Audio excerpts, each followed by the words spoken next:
Hello everyone, welcome back to my YouTube channel Management by Ms. Bushra. So if you are preparing for UGC NET JRF or pursuing MBA, BBA, BCom or MCom or any other related competitive exams, so this video is a must watch. So today in this video we are going to discuss the topic new product development and levels of product, which is very beneficial for exam point of view and for the marketing professionals. So quickly let us start with the video. So before we start with the stages or the new product development process, we shall first understand the various levels of product which are given by Philip Scott Lowe, which are the core benefit of the product, the basic product, the expected product, the augmented product, and the potential product. Let us quickly learn about them one by one. So the first level of product is core benefit. Core benefit का simple सा मतलब है the fundamental purpose of a product means वो जो product का जो main purpose है जिसके लिए वो प्रोडक्ट बना है या एज अ बायर हम उस प्रोडक्ट को खरीदते हैं that is the core level या कोर बेनिफिट जिसे हम कहते हैं. So basically it is the main need और benefit that a product provides. For example एक स्मार्टफोन एक मोबाइल फ़ोन है तो कोर बेनिफिट स्मार्टफोन का क्या है मेनली कम्युनिकेशन के लिए ही लेते हैं. मेन पर्पस हमारा क्या है कम्युनिकेशन. एटलीस्ट हम कॉल कर पाए बातचीत कर पाए मैसेजेस कर पाए इंटरनेट को यूज़ कर पाए. तो that is the core benefit और the core level. Okay. The second level उसके बाद आता है बेसिक प्रोडक्ट. तो बेसिक प्रोडक्ट है it is the tangible offering means जो हम देखते हैं प्रोडक्ट को उसमें जो एसेंशियल फीचर्स होने चाहिए जिससे वो प्रोडक्ट फंक्शनल बनता है जिससे उसकी एक फिजिकल एग्जिस्टेंस आती है. तो that is basic product. Again smartphone का ही एग्जांपल अगर हम लेते हैं तो स्मार्टफोन में कोई भी स्मार्टफोन है कोई भी XYZ ब्रांड का तो उसमें स्क्रीन होती है बैटरी होती है प्रोसेसर होता है कैमरा होता है. तो अगर ये सारी चीज़ें नहीं होंगी तो basic thing is missing. So these all the basic will be counted under basic product, okay, which is needed for the working of a phone. All right. Third one is expected product. Expected word is related to the expectations of the customer from the product. तो customer उस product से क्या expect करता है. Basically product के जो standard features होते हैं जो कस्टमर्स फोकास्ट करता है या एंटिसिपेट करता है कि जब भी वो कोई भी प्रोडक्ट को खरीदने जा रहा है तो एटलीस्ट ये चीज़ें तो हमें मिलनी ही मिलनी है. जैसे आज के टाइम में अगर आज के सिनेरियो में if you are going to buy a smartphone so what you will expect कि it should have a good camera smooth performance अच्छा टच हो लॉन्ग बैटरी लाइफ हो रिलायबल नेटवर्क कनेक्टिविटी हो. So these are the basically the expectations of the customers from a product. Okay, so this is expected product.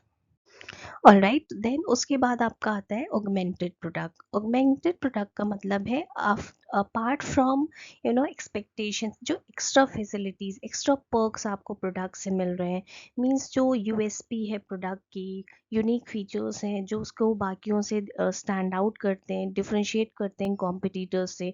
Again smartphone की हम बात करें तो Apple अगर ब्रांड की बात करें तो एप्पल को बाकी कॉम्पिटिटर्स या बाकी कॉम्पिटिंग ब्रांड से एप्पल क्यों डिफरेंट है बिकॉज ऑफ का iOS ऑपरेटिंग सिस्टम आई cloud storage face ID security premium customer support ये सारे कुछ ऐसी फीचर्स हैं which will be missing in the other brand and that is why the customer purchase Apple.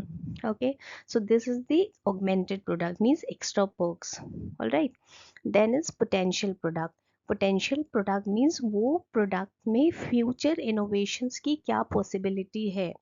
तो the future enhancements and the possibilities of a product जो हो सकते हैं फ्यूचर में जैसे कि स्मार्टफोन की बात करें तो फ्यूचर स्मार्टफोन्स में have holographic displace brain control interfaces foldable screens. Although foldable screens वाले फ़ोन आज के टाइम में आ चुके हैं बहुत से ब्रांड से like in case of Samsung. Okay, so जो भी चीज़ें फ्यूचर में हो सकती हैं वो है हमारा potential product. So we discussed the core product means जो हमारा जो मेन चीज़ होती है प्रोडक्ट की जिसकी वजह से वो ख़रीदा जाता है जो बेसिक नीड वो फुलफ़िल करता है. देन हमारा बेसिक प्रोडक्ट जो कि फिज़िकल टैंजिबिलिटी जो होती है प्रोडक्ट की देन हमारा एक्सपेक्टेड प्रोडक्ट, जो कस्टमर की एक्सपेक्टेशंस है प्रोडक्ट से, ऑगमेंटेड प्रोडक्ट, बियॉन्ड एक्सपेक्टेशन, जो एक्स्ट्रा पर्क्स प्रोडक्ट दे रहा है, उसकी यूएसपी, पोटेंशियल प्रोडक्ट, वो जो कि फ्यूचर इनोवेशंस पॉसिबिलिटीज हैं, that is the levels of the product. Now that we have discussed the various levels of product, let us now discuss the 7 stages of new product development. Let us just discuss कि कैसे एक new product का development होता है. So in the process of new product development, every product goes through these stages. Number one is idea generation.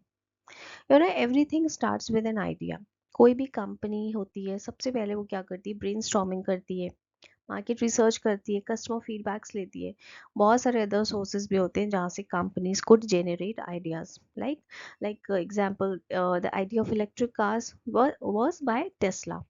सो सबसे पहले हम idea को जेनरेट करेंगे. सेकेंड इज आइडिया स्क्रीनिंग, क्योंकि not every idea is a good idea, not every idea is a great idea. So companies try to filter out the impractical ones.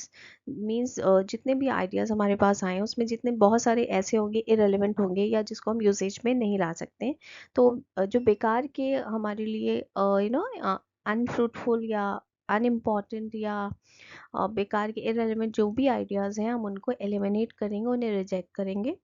जैसे for example, a phone that runs on solar energy may sound good, but is it feasible for us as an organization to proceed with this idea? क्या हम ऐसा कुछ बना भी सकते हैं कि नहीं बना सकते हैं? So this is idea screening. Third is concept development and testing. So now at this stage the company creates a detailed concept and tests it with the potential customers, like Apple testing new iPhone designs before finalizing one. तो concept development में हम क्या करते हैं, company जो है एक detail concept, एक प्लान पूरा क्रिएट करते हैं एंड पोटेंशियल कस्टमर से टेस्टिंग भी करती हैं, जिससे कि आगे फाइनलाइजेशन करने के पहले वो एक तरीके से ट्रायल ले लें. Okay. Next is business analysis. So next here, the financial aspects are analyzed in terms of cost. उस प्रोडक्ट, उस आइडिया को प्रोसीड करने के लिए हमें क्या खर्चा, क्या कॉस्ट आएगी, क्या डिमांड रहेगी, कितना क्या प्रॉफिटेबिलिटी का सीन है, तो will the product make money और will it is there chances कि हमें लॉस हो. तो ये सारे कंटेक्स्ट में हम बेसिकली फिजिबिलिटी देखते हैं, फाइनेंशियल एस्पेक्ट्स में सारी चीज़ें देखते हैं कि क्या ये आइडिया को प्रोसीड करना हमारे लिए फ्रूटफुल रहेगा भी कि नहीं रहेगा. So this is business analysis. तो नेक्स्ट आता है आपका product development. Now comes the actual product development, ये जहाँ पे हम एक तरीके से प्रोटोटाइप क्रिएट कर रहे हैं. मीन्स कहने का ये वो स्टेज है जहाँ पे एक्चुअली हम प्रोडक्ट को बनता हुआ देख सकते हैं.